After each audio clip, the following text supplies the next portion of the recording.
Hey, what's going on, guys? Oz here. And is that a submachine gun in my hand? Yeah, it is, guys. I've really been toying around with the submachine guns a little bit lately, and I gotta say, they're not as bad as I originally thought. I don't play them, in a balls out rushing way that most people would do it. Putting rapid fire and stuff. I find that if you play these submachine guns like an assault rifle, you have a monster combination.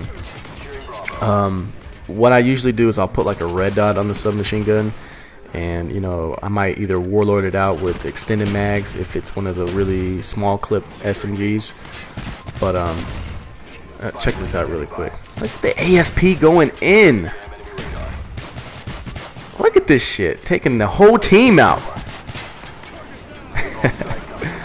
I love the ASPs, man. I usually dual wield them with steadying when I put them on my Russian classes.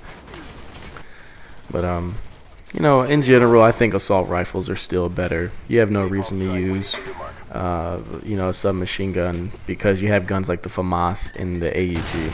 If those weren't in the game, then definitely I could see submachine guns being a very viable option, and I personally would probably use them over the assault rifles. But what I really like about the submachine guns is I tend to play them just like I would an assault rifle class. It helps me get to objectives quicker, and there's two things that you should know about it. Using submachine guns is going to give you that faster run walk speed, which is very helpful. It's kind of like using lightweight on your assault rifle class, and that extra mobility really helps. And in theory, not that I use this on my submachine gun classes, but in theory you could put on flak jacket for the explosive protection. You could use a submachine gun for the faster run walk speed, of like having flak jacket and lightweight together, which you can't do in this game. I would put a red dot on a low recoil submachine gun like a Mac 11 MPL or Spectre, and what that does is you have that great close range game from the SMG as you normally would, but with the red dot it's going to give you that good mid-range game, and also a decent long-range game if you know how to pop fire and control your weapon right. And I don't know, it's a really good setup. I like using it on some of the maps where there's a lot of mid-range engagements like launch, but something like jungle you wouldn't use it, and something like summit I wouldn't use it very much either, just because actually summit's okay because with submachine gun it helps to have that faster rate of fire. Anyways, though, that's not what I want to talk about in this video. That's just a little bit about what the setup is that I'm using. I actually want to talk a little bit about three topics. The first thing is video bumping. If you don't know what that is, you should know, because if you're subscribed to me, you're probably subscribed to a lot of other people too, and they beat the hell out of this topic. Basically what it is people exploiting features for uploading in order to get their video higher in the subscription box list. And what do I think about it? Honestly, I could give a shit whether people are doing that. It doesn't make that big a difference. And for all the channels that I'm subscribed to, if somebody's doing that, I don't notice it, because I don't know about you guys, but I know how to use the scroll button where I can scroll down and find the videos that I want from my favorite commentators and whatnot. And I don't see what the big deal is if someone is doing that. I personally don't know of anyone that's done it, but some people have accused people of doing it, but I mean, shit, they upload a lot of videos. There's one guy sub to, he uploads 3 a day, and I mean, chances are if you're doing that, you're probably at the top of the subscription box the whole day. So I mean, does it really matter? I mean, you're gonna see the videos anyway, and you're gonna scroll down, so whatever. The other thing I want to talk about is my it's kind of funny I'm bringing this up, my policy on dealing with the quote trolls unquote. There are some haters out there, and I know there's haters, and I usually ignore them, whatever, but sometimes I actually respond to it, and you might see it in the comments. I'm not gonna do that anymore, guys. I'm not gonna. If you're saying negative stuff on my channel, criticism's okay, if you're doing it properly, but if you're just flat out trolling, calling me fat, the F word, FAG word, and calling me a camper and a no life, and whatever other derogatory words you can come up with, and trolling my style of play, whatever. I'm not gonna respond to these comments anymore, and I'm actually gonna leave that for you guys.